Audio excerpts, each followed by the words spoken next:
After an extended period of searching and investigation, during which law enforcement, volunteers, and members of the community worked tirelessly, Drew Sjodin's case took a significant turn. On April 17, 2004, authorities contacted her family with an important update. Drew had been located near the outskirts of Crookston, Minnesota, a rural area that had been part of the ongoing search efforts. Because of the amount of time that had passed and the natural environmental conditions in the area, forensic specialists faced challenges in determining the exact circumstances surrounding her disappearance. However, the discovery brought a form of closure to a case that had deeply impacted many people across the region. Dear viewers, please don't forget to like, leave a comment under the video, and subscribe to the channel so as not to miss new videos. This is very important to us. Today, we're going to look into a true crime case involving Drew Katrina Sjodin.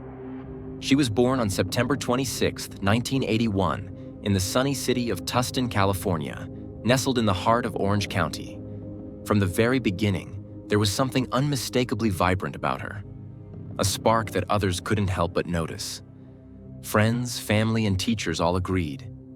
If there were just one word that captured Drew's essence, it would be busy. But not in the chaotic, disorganized way the word can sometimes suggest. For Drew, being busy meant being alive. She was always active, always giving, always seeking new ways to grow and help others do the same. By 2003, Drew had carved out a path for herself that was equal parts inspiring and tireless. As a senior at the University of North Dakota, she was immersed in her graphic arts program, where her professors praised her creativity and attention to detail. Her academic record was impressive. She had been an honor student for years, and her time in high school had been equally notable. She wasn't just admired for her beauty, crowned homecoming queen, but respected for her kindness and compassion, which radiated in everything she did. At college, Drew joined one of the campus sororities, where she formed close bonds with her sisters and further expanded her support network. Despite the demands of her major, she worked 2 part-time jobs and somehow still found time to volunteer with various local organizations. She dedicated countless hours to helping young children, teaching kindergarteners how to read, organizing activities for after-school programs, and raising funds for charitable causes ranging from literacy efforts to health awareness campaigns. To those around her, Drew seemed unstoppable, but not in an overwhelming way. She simply had a heart that couldn't stand still when someone needed help. Her brother once recalled a moment that perfectly captured who Drew was. When she was just 14 years old, a new student transferred into her school. Alone and unfamiliar with anyone, the girl was clearly nervous and out of place. Drew was the very first to approach her, offer a smile, and make her feel welcome. They quickly became inseparable, building a friendship that would last for years.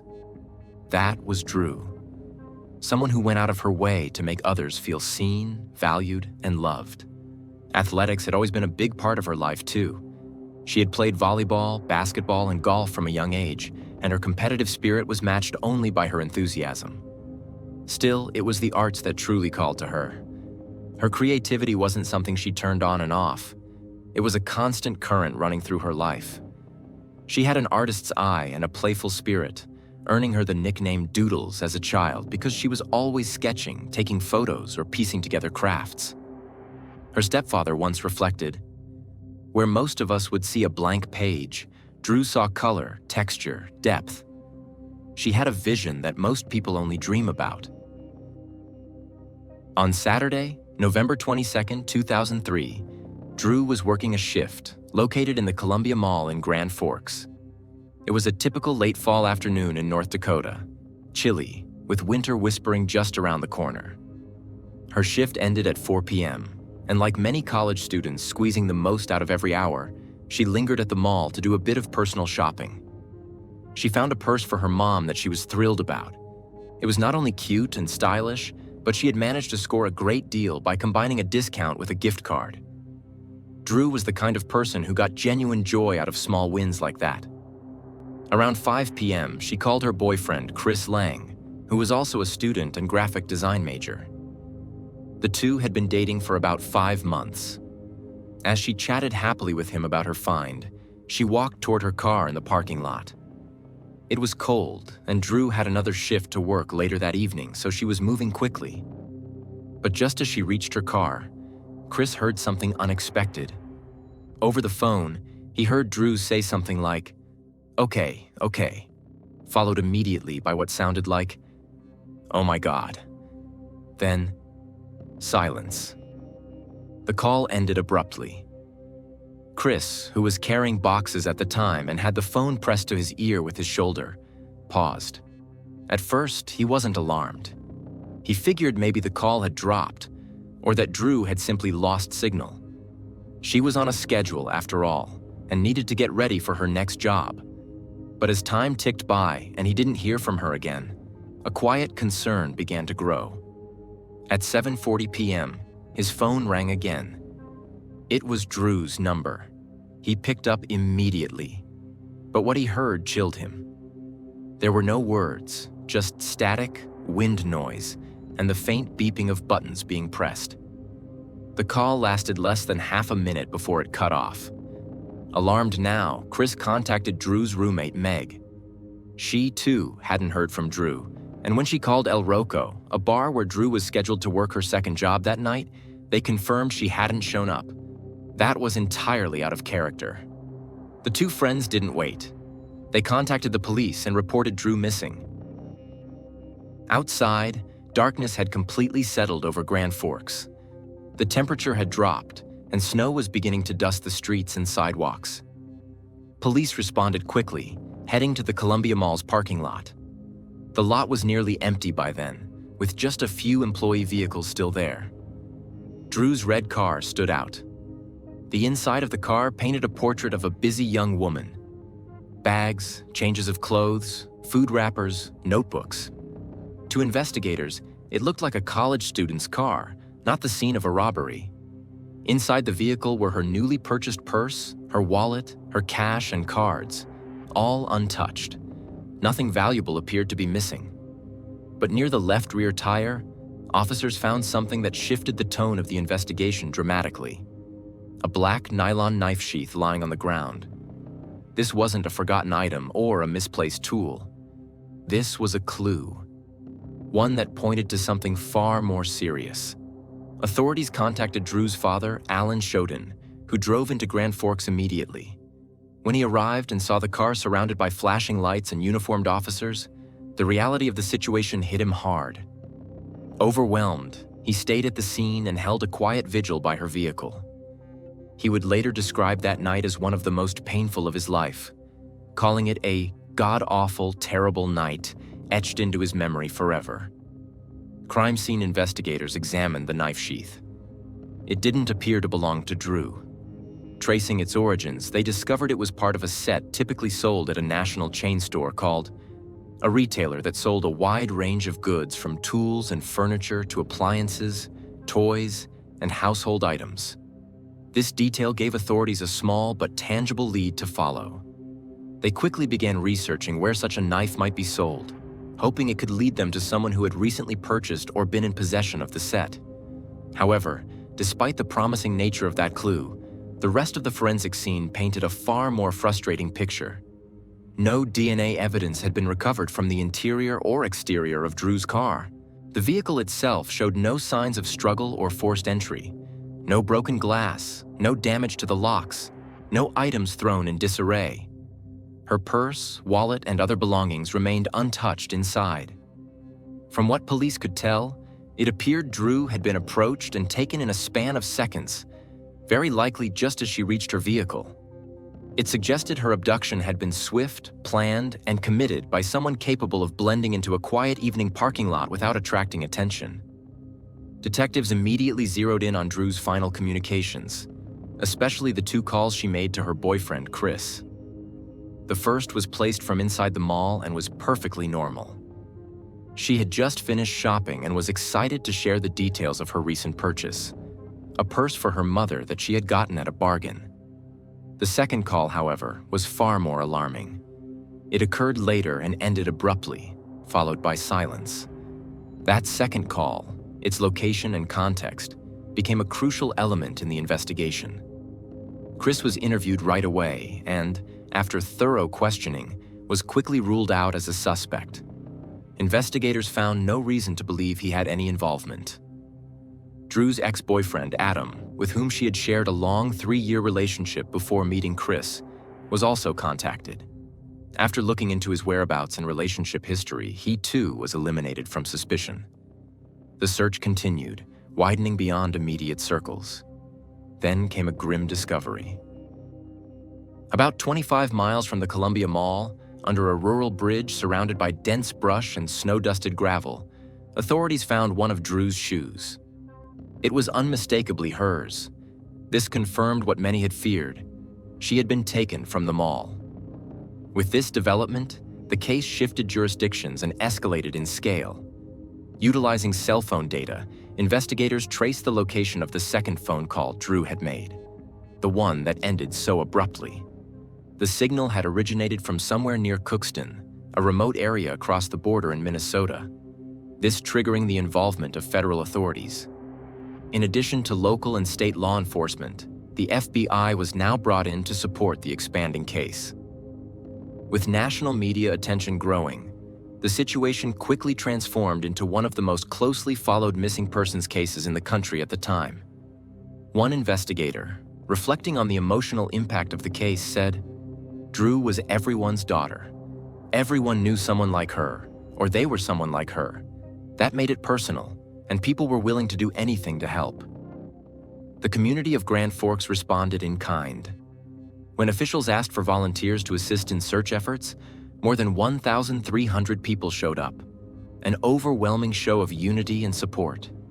People of all ages, backgrounds, and professions offered their time and energy. The response was driven by who Drew was, said the sheriff of Polk County.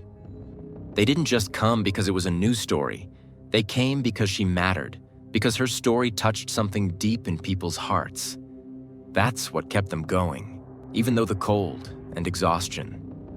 Another officer added, "It was like something you'd only ever expect in a movie. TV trucks rolled in by the dozens. There were media towers going up everywhere, crews filming day and night. For many of us in law enforcement, it was like suddenly being dropped into a world we weren't used to. Fast-paced, chaotic, and deeply emotional. In fact, the demand for updates became so overwhelming that some officials were spending nearly every waking hour fielding media requests. There were days when I'd arrive at the station before sunrise to record something for a morning show," one detective recalled. "And I'd still be there late into the night, filming something for an evening segment. The story had gone national, and with it came pressure, urgency, and hope." Drew's face was suddenly everywhere. Flyers bearing her photo, name, and description were posted on utility poles, store windows, and college bulletin boards across the region. Every student and faculty member at the University of North Dakota received email updates. Vigils were held nightly, attended by hundreds who refused to give up hope. Her presence was felt in every corner of the city. Technological support continued to aid the investigation. Drew's phone was traced to a radius of about 3 miles near the small community of Fisher, Minnesota. Remarkably, it continued to emit signals until approximately 8 p.m., several days after she had first disappeared. Whether the battery eventually died or the device was turned off manually, no one could say. But the extended activity gave authorities a focal point and hope that she may still be out there. Busloads of volunteers were dispatched from Grand Forks to Fisher every hour. The operation was massive. Teams of people walked shoulder to shoulder through open fields, combed forests, and canvassed neighborhoods. ATVs, trained search dogs, and helicopters covered vast swaths of terrain. And yet, even with the full force of human and technological resources at play, nothing else turned up. The brutal weather became an unrelenting obstacle.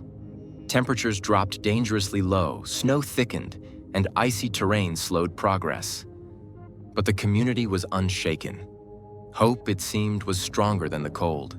Inside the mall, surveillance footage provided a timeline. Drew could be seen in a bright pink top, moving through stores and eventually purchasing the purse for her mother. Afterward, she slipped on her long dark coat and exited into the cold evening air. It matched the time she had called Chris, suggesting she was taken just minutes later. Unfortunately, the quality of the footage wasn't ideal.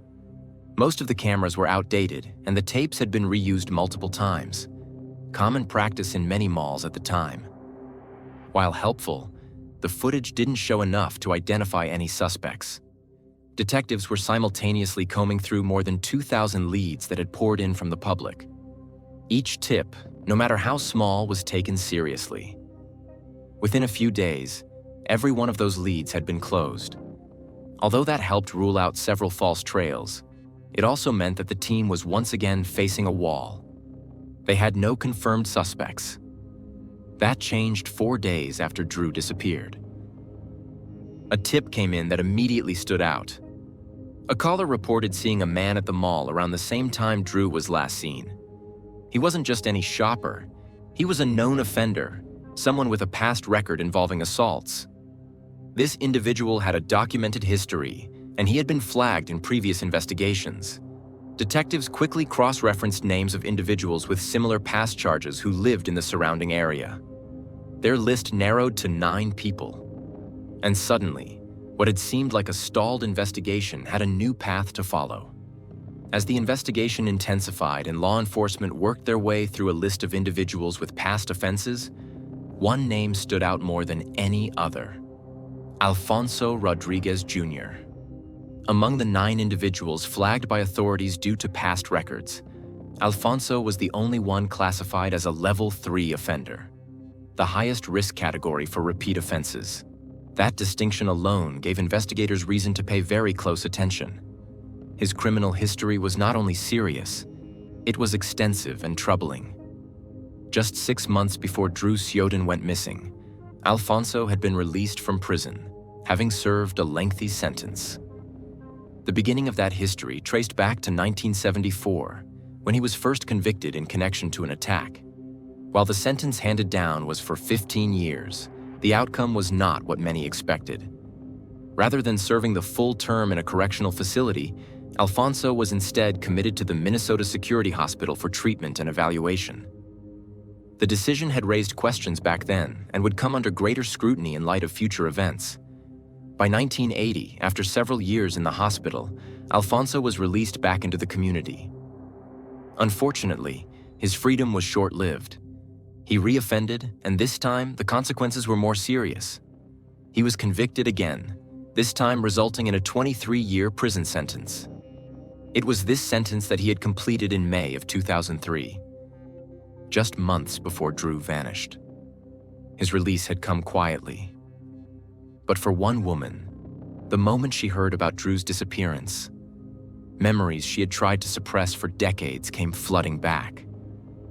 Her name was Shirley, and 30 years earlier she had survived an encounter with Alfonso. Though she had built a life in the years since, the moment she saw the news coverage of Drew's disappearance, she had an unshakable gut feeling. As soon as I saw it on TV, she later recalled, I thought of him. It had been 3 decades since what happened to me, but my mind just went right back there. I couldn't stop thinking about where he might have been that night. Shirley didn't hesitate. She immediately looked up the numbers listed for tips in Drew's case. I picked up the phone and told them to check into Alfonso Rodriguez Jr. They needed to know who he was, where he had been, what he had been doing. For investigators, her call marked a turning point. Until then, they had been reviewing hours of CCTV footage from the mall, struggling to identify anyone who might have crossed paths with Drew. Now they had someone specific to look for, and a clear time window to examine. With Shirley's tip fresh in hand, investigators re-examined the mall surveillance footage with a renewed sense of focus. And sure enough, they located Alfonso on several cameras within the mall. What they saw was concerning. He appeared to be wandering without purpose, walking in circles and lingering by himself. He spent a significant amount of time loitering around the seedy aisles of one particular store, though he didn't appear to actually browse with interest or make any purchases. His behavior was described as aimless, but with an unmistakable edge of intent. At approximately 3:40 p.m., cameras captured Alfonso approaching the mall exit. He then sat on a bench near the doors, seemingly unbothered by the cold air rushing in every time the doors opened. He watched people pass by, closely observing shoppers as they came and went. Then, at 3:50 p.m., he suddenly stood up, put on gloves, and followed a blonde woman who was pushing a shopping cart toward the parking lot. Though this woman was not Drew, the timing of Alfonso's actions and the overall strangeness of his behavior gave investigators a heavy sense of foreboding. They didn't stop there. Authorities traced Alfonso to a construction site near Crookston, Minnesota, just a few miles from the location where one of Drew's shoes had previously been discovered beneath a rural bridge. The investigators began connecting the dots: geography, timeline, behavior, and what was forming was a picture that couldn't be ignored. When questioned, Alfonso didn't deny having been at the mall, but when asked for specifics, things didn't add up.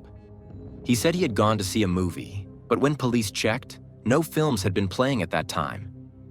He also hadn't purchased anything from the stores, nor could he explain his wandering or waiting at the exit. When officers asked to inspect his vehicle, he cooperated.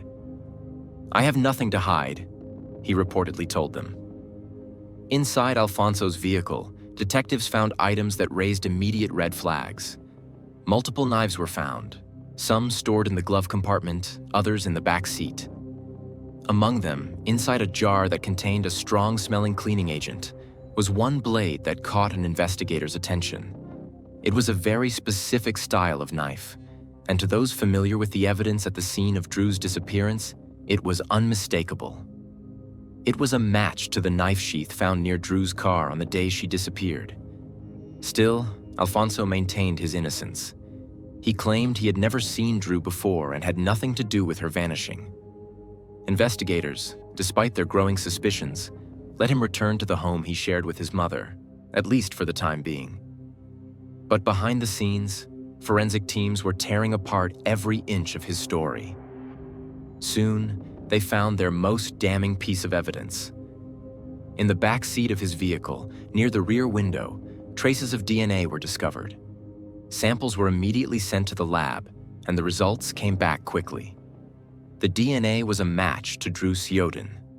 For law enforcement, the discovery confirmed their fears, and it shattered any remaining hope that this might still be a case of misdirection or mistaken identity.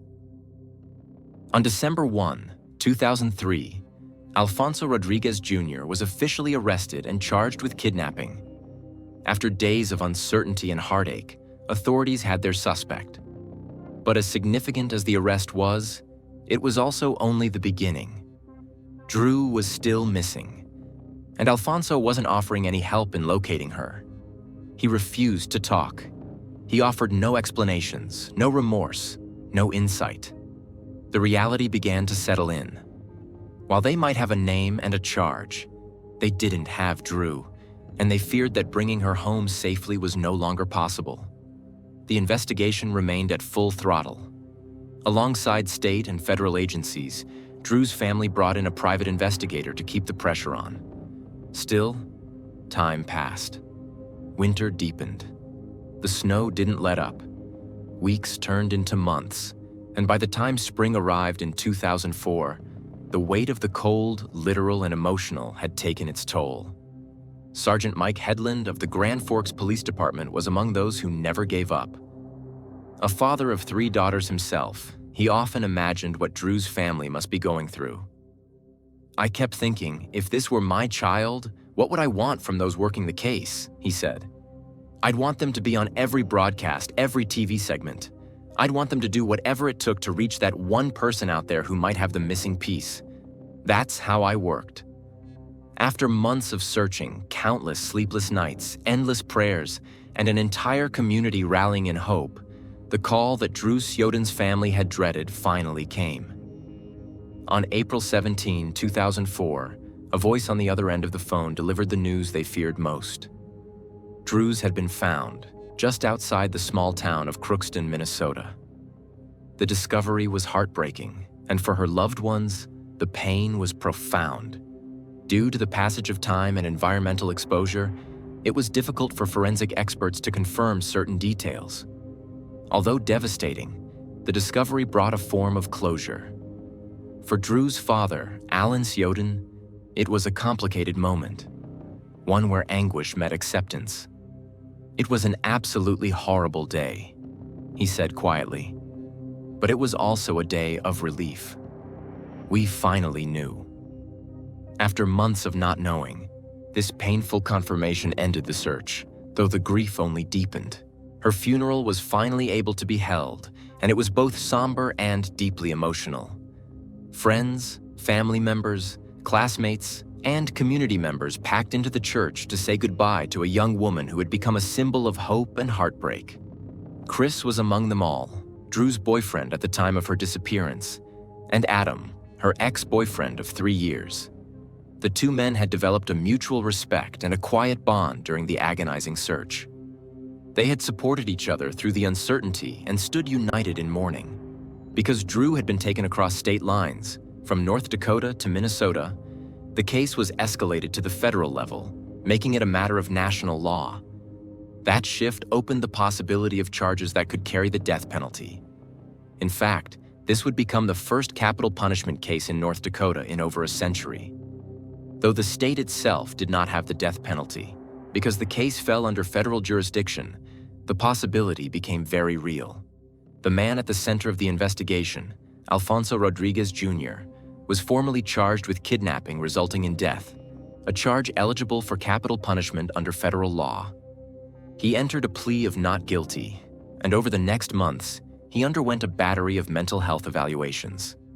The defense hoped to show he was not legally responsible due to mental illness, but after extensive testing and analysis, experts determined that Alfonso was mentally sound at the time of the crime. Furthermore, he was deemed fully competent to stand trial. In August 2006, after a lengthy and emotional trial, a jury unanimously convicted Rodriguez of the charge. The verdict was clear, the evidence overwhelming. He was sentenced to death and was transferred to a high-security federal prison in Indiana to await execution. But the story did not end there. For years following his conviction, Rodriguez pursued the appeals process. His case continued to move through the court system, one motion at a time, one hearing after another. In 2011, during one of these appeals, Alfonso made a partial admission of guilt. Speaking with a court-appointed psychologist, he acknowledged his actions, although he claimed that he had confused Drew with someone else, a student he believed he had seen before.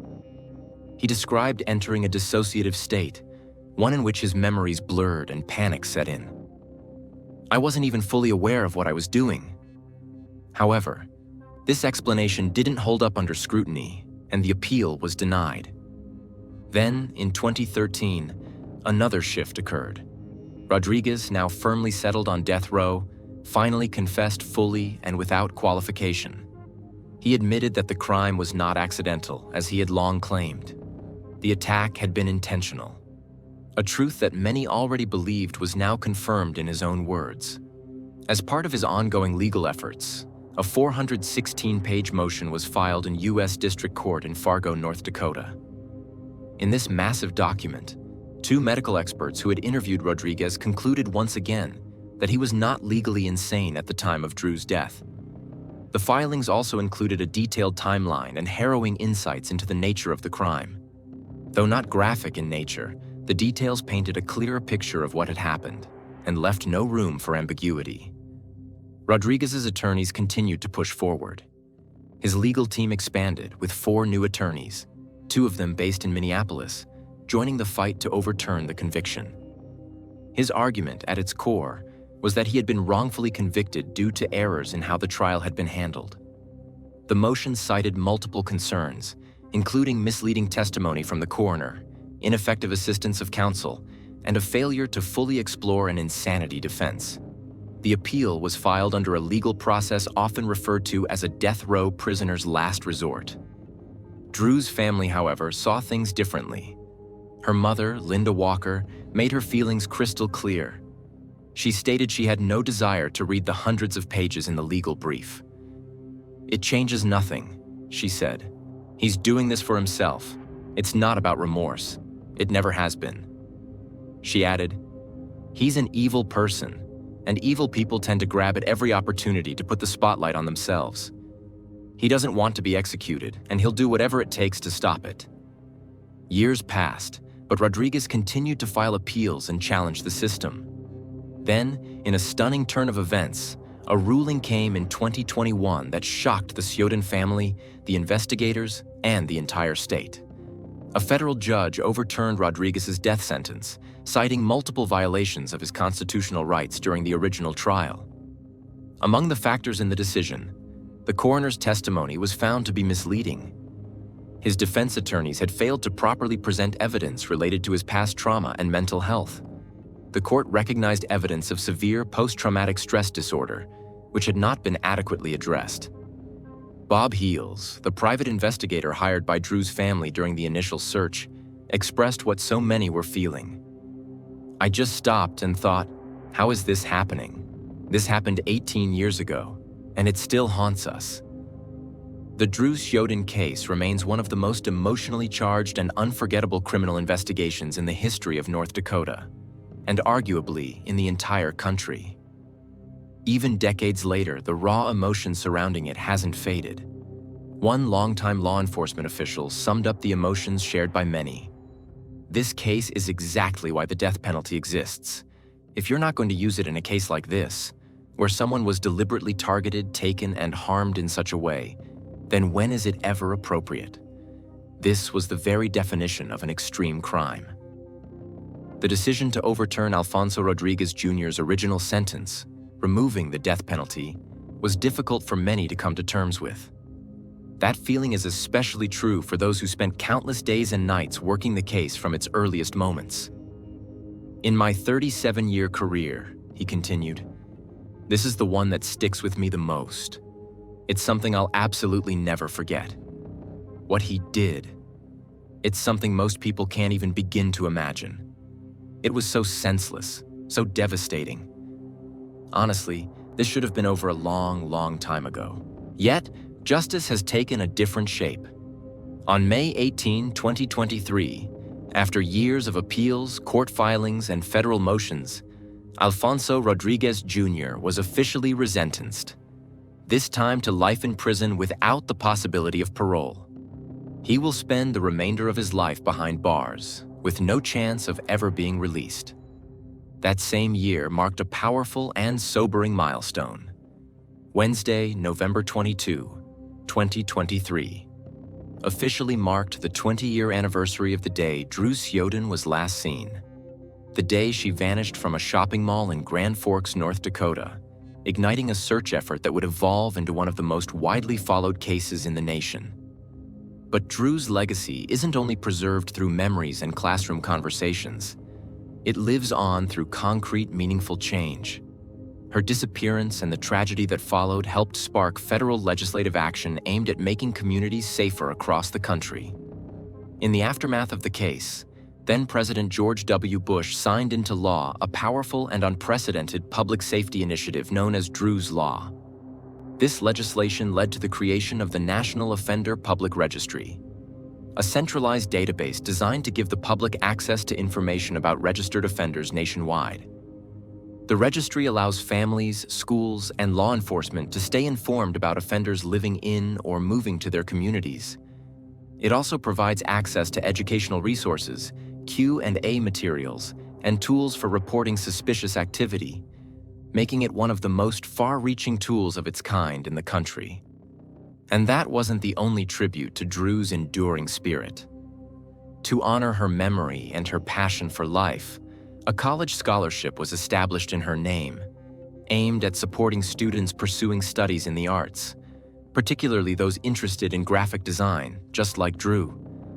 There is also a sculpture, a beautiful tree, designed to reflect one of Drew's own drawings that now stands as a tribute to her creativity and unique view of the world. Nestled beside the sculpture is a small memorial garden, lovingly maintained by the community.